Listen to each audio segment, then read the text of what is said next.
And I guess for the final questions, of course, I guess we have to turn our attentions back to the Camp Nou, Frenkie de Jong and AUBAMEYANG. Now, I know that you released some tweets earlier this afternoon talking about the fourth economic lever, of course, being activated by Barcelona. You know, they've sold some of their more media rights for like up to the tune of 100 mil.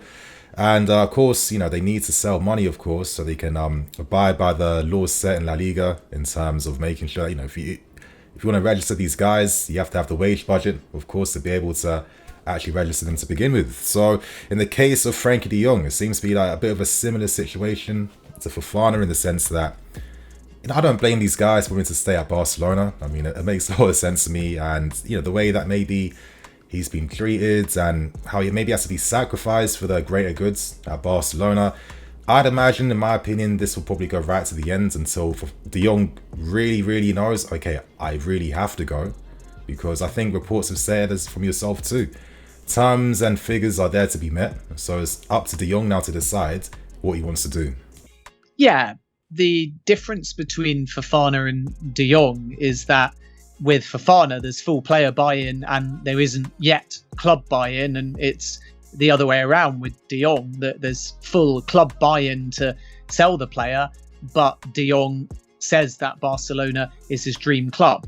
And yesterday it was communicated from de Jong's end, as I understand it, that he was adamant there will be no pay cut unless he's first paid his 17 million euros in deferred wages. And then from there, they are prepared to talk about a solution. His ideal preference is to take zero pay cut, but we wait and see whether the deferred wage repayment, should it be given to him, will change his perspective. And you can understand why, if you're owed 17 million and Barcelona today have brought in 100 million, a player would be saying, I get that, I need that to register players, but 17 million of that 100 million is mine before we even talk about going back down in wages.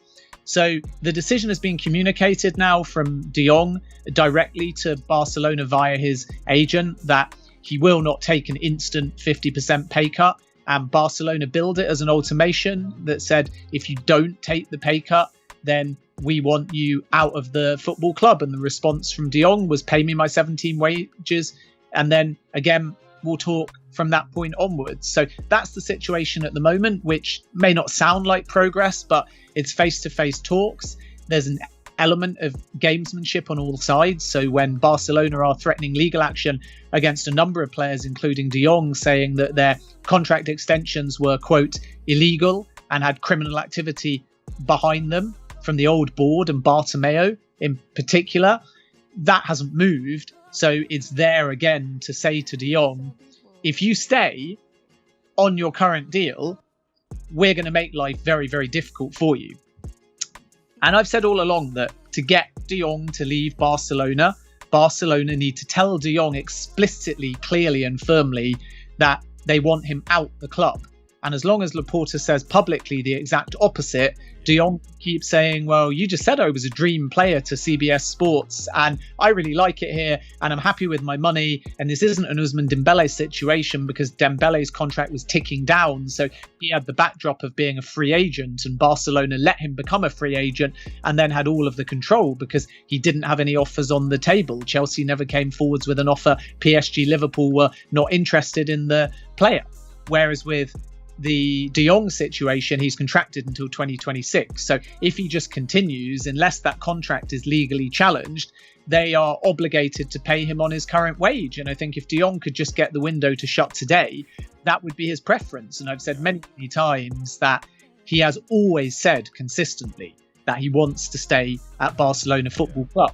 And this is another misconception, just to point out that when you broadcast, I give you the full context. But when I say Frenkie de Jong has insisted he wants to stay at Barcelona, but if he is forced out of the club, Chelsea is his preference over Manchester United because of things like London and UCL football, and the relationship with Erik ten Hag was fine professionally, but nothing special. An aggregator on Twitter will often just take the Frenkie de Jong prefers Chelsea over Manchester United. And the most important point in all of that I've just said is Frenkie de Jong wants to stay at Barcelona. But if he is forced out And it's that forced out aspect. And Barcelona still haven't definitively forced him out, which gives De Jong a lot of control. And if, for example, Xavi was to make him train alone, which I don't think would happen and would be brutal and harsh and unfair to a player that at the moment, at least until Bernardo Silva arrives, has a role to play, it might be different. But Barca can't do that because it's unprofessional, and also it would be seen as bad PR because they're all about billing this as we're just trying to get De Jong to align with the structure. Gerard Piqué might play for free. Other players have taken pay cuts. So they're trying to bill him as the minority that's being stubborn. But if they shun him from the football side, it puts a different spin on it. So then coming back to Chelsea, they are confident of now agreeing a fee. They've been in reasonably advanced verbal negotiations. They know what they've got to pay. They're prepared to pay it. They've made their pitch directly to De Jong and they're waiting on his answer. And as you say, the answer might not be imminent from Chelsea's point of view.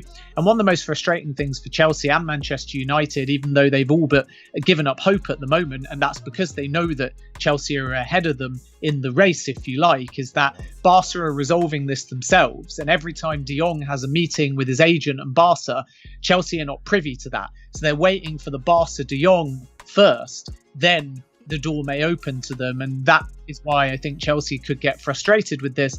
So Chelsea want imminent, Barca want imminent, but De Jong is biding his time, and as long as he buys his time, then Chelsea are going to have to be very patient and see whether eventually Barca will help them get De Jong because the wage cut is not possible, or whether at the end of the day, like Dembele, even though as I say they're not like for like, you'll find that finally De Jong just caves because the window's shutting and he realises that as his dream club, he would like to take a pay cut. And part of that might be down to whether he gets back his deferred wages. And then from Manchester United's point of view, their hope of returning significantly to the table is simply if Chelsea lose patience and walk away, because then they'll wait until the end of the window.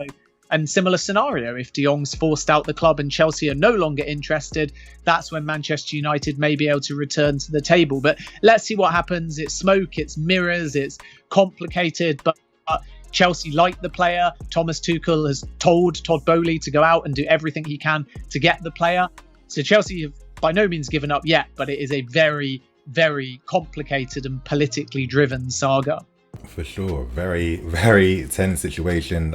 Like I said before, I think this will go right down to the wire, final few days until, all parties get the closure that they need basically to understand, okay, what do we now do next in terms of moving on? And you'd probably imagine, Barcelona more than fine to let De Jong go, knowing that Silva seems like there's a valuation of around 65 to 70 mil that's on the table. And I'm sure with like accounting wizardry, they're able to, sign him and probably pay off the costs next year or whatever these accountants do basically. So it's a very interesting situation with De Jong, and I guess in the case of Aubameyang, maybe it's the same type of context. I thought last season, second half of the season, when he came, 13 goals in like 23 appearances, he was scoring goals for fun, complementing the system. Xavi likes working under him as well too. Do you feel like there's a possibility that he could also be forced out, maybe if De Jong is a move that doesn't end up going through in the end? This is on Aubameyang. Yeah, I don't think it's forced out. I think that's the wrong type of terminology then, not forced, but more... Yeah, I think that Aubameyang is a player along with Depay that Barcelona are looking to offload, whether one or both. And Depay is a different situation because he may end up as a free agent, but with Aubameyang, there's a lot of possibilities. And I think that Thomas Tuchel really likes Aubameyang, and Chelsea feel that he is gettable. And from their conversations with Barcelona, it's a case of then going to the player and determining whether he's prepared to move to London. And I think the answer to that would be yes. But what I think has complicated it in the last few days is just Aubameyang's got his squad number, part of the Gamper, looked pretty happy in all the videos that Barca were posting. So I think that he, unlike De Jong, knows that if he stays, he's very welcome. And if he goes, then from a financial point of view and a squad space point of view, Barca are willing to do that, which means they're much more calm about Aubameyang than with De Jong. because with De Jong, you've got this big fee that may be contingent on them putting a reasonable offer forwards for Bernardo Silva. And regardless of that, they just need him ideally off the books and to generate the wage space. With Aubameyang, it's a little bit different. And as an older player, they know that they're not going to take some insane fee. And on top of that, if it isn't a permanent deal, there could potentially, like with Longley to Spurs, be a loan aspect where they just clear the wage space for a season and then see what happens. So I think there's more flexibility and potential over a deal with Aubameyang because there's not the same friction. Aubameyang will listen to Chelsea as this advances, and Barcelona are prepared to let him go. And if Aubameyang turns around and says, I don't really want to move, Barcelona will say fine, and they'll focus a lot of their energy on Depay and on getting players like PK, and if they possibly can, Busquets, to take wage cuts. Busquets is a little bit more complicated, especially because the player now wants to stay until 2023. So offloading him or getting him to reduce any further might be more problematic. But with Aubameyang, it's a much calmer situation. So Barca are not there saying to Aubameyang, you must leave. They will present to him Chelsea's interest, and then it's up to Aubameyang whether or not he will entertain the move. And I think listening to Thomas Tuchel today talking about his admiration for Aubameyang, I think there is a very good chance that that one will happen between now and the end of the window. Yeah, I mean, I think in the context of this window, there's not many options available for us. I think signing players that already understand the manager, his needs, his wants, have experience playing in the Premier League as well too. Feels like it could make a lot of sense. So it'll come down to Pierre and whether he's willing to make that move here. But, you know, as you said in the press conference, Tuchel was putting out feelers and was very appreciative towards his former players. So, yeah, Ben, thank you so much for coming on today and sharing so much insight. I mean, that's been one of my favorite things about your account throughout the summer. A lot of insight, a lot of context, a lot of deeper dives. You know, I can imagine going back to your point about the aggregator accounts. Yeah, I think we saw it yesterday with Christensen, Kessie. Oh, they could potentially go. That was the only thing that was highlighted and focused on, and the rest of the information just really wasn't included. So I can imagine that can be a bit frustrating at times, but it's nice that you can come on and, you know, really educate us and provide more insight behind, you know, what is happening in terms of how complicated these moves are, why it's not as simple, why maybe, you know, there'll be a few days with no updates while things are happening behind the scenes. And I really hope that all you guys watching this and all the viewers, you know, have definitely learned a lot of things today from this interview. So Ben, I want to say thank you so much again for coming on, and let's let us know very quickly, where can the people find you and what do you want to plug out?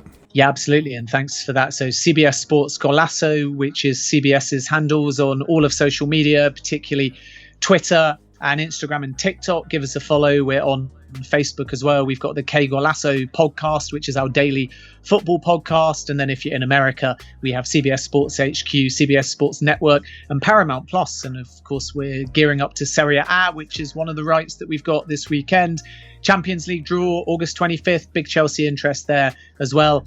And the only other thing really to say is just that fan aggregators, like you've just mentioned, they're great. And what I like about the Chelsea ones, and there's many accounts that I could name that I'm really impressed with, is that they do give that context and they're very fair in how they report. And if they need a thread, they add a thread, and they always come to you too and check. Okay. And I think that's very useful. The challenge, I think, is that when you put something out there as a journalist, you've got your audience, which is reasonably diverse. And then when it gets picked up by fan aggregation, there's 500,000 followers on there that are predominantly only Chelsea or Manchester United and so on. So everyone will see it through fan aggregator repeats over maybe the original, and not that many, because we live in a scrolling mentality where you glance, you retweet, or you just reply. You don't go, oh, I'll just click on the handle, go to the page, read what I think is going to be the same thing, and double check the words. So when I said Manchester United had, say, all but given up on Frenkie de Jong due to the fact that Chelsea are ahead, and then I've already explained the rest of that, so I won't go into that much detail. Some of the fan aggregators just wrote, Manchester United have fully given up on Frenkie de Jong. And first of all, that's not what I said. And second of all, it's not the context. So I think that fan aggregators, Chelsea fans with big followings, they're great because they develop a personal relationship. And that's why I come on these podcasts as well, because it's two-way. It's good for CBS. It's good to engage directly with fans. And I think as a journalist, especially a broadcaster, because only a smaller percentage of what I do is right, but the day-to-day is broadcasting, because CBS is ultimately a broadcaster, and we funnel our information through our live rights, through our live shows, through our podcasts, and through our digital, which also has a voice. And therefore, you don't always get the opportunity to explain the context. And with writing, I can look at it over and over and over again, and I can amend it and I can alter it. But with broadcasting, you're there live. So if I did this whole show again, would I use exactly the same words? Possibly not. And therefore, it's really important, I think, to be accountable and to add context and to engage with fan bases so they understand. And usually, and I had this with Newcastle fans during the takeover of PIF for 18 months, they would hate me on Twitter because they would add a voice, a persona, a style, and they would construe everything based on what they saw.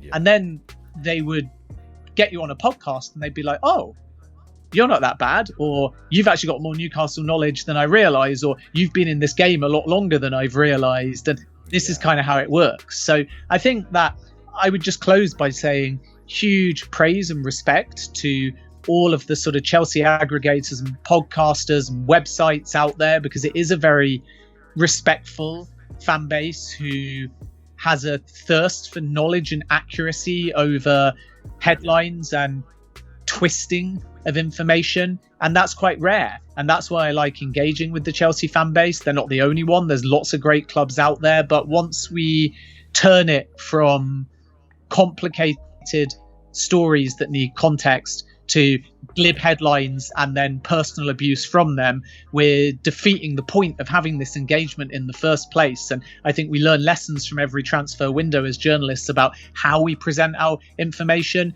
and hopefully fans and aggregators and influencers do too. And therefore, every day and every window and every season that we have this relationship, we get a better understanding of each other and more trust, which means that whatever's reported, you understand the context behind it, and that's so important, particularly in a transfer window. Oh, for sure. And I definitely agree with the energy that you're coming with. And again, another amazing answer.